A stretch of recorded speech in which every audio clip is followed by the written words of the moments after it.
Carter for a moment. Jimmy Carter has gone into hospice care right now. And so, you know, how is that going to play out? What's going to happen, you know, with him and his life? I guess, you know, none of us know for sure. But I wanted to share some thoughts on Jimmy Carter that I think are really, you know, pretty important. First of all, Jimmy Carter was the first president in my lifetime, I believe. I'm trying to think if Harry Truman was, yeah, Harry Truman was president for a year during my lifetime. So I guess he was the second president in my lifetime to propose a national health care program. He wanted a national health care insurance program that paid all the medical expenses of all Americans above the first $2,500 a year. Kind of a single-payer program. He also tried to stop climate change. And, you know, we've talked about that many times on this program. I've played the clips for you. I'm not going to play them at length right now. He was one of those rare Christians who actually believed and lived the words of Jesus, which was amazing. He was the victim of one of America's most notorious political crimes, Ronald Reagan cutting a deal with the Ayatollah to hang on to the hostages so that Jimmy Carter would lose the election of 1980.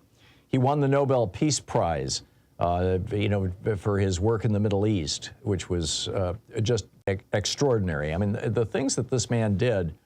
He was a nuclear scientist who, at the age of 28, stopped one of North America's worst nuclear meltdowns, or what could have been. He actually lowered himself into a reactor that was in the process or on the verge of melting down, and saved the capital of Canada, Ottawa, when he was 28 years old in the Navy. He was exposed to so much radiation that his urine was testing as radioactive for 6 months after that. And, you know, he writes about it in his autobiography. I mean, talk about a badass, right?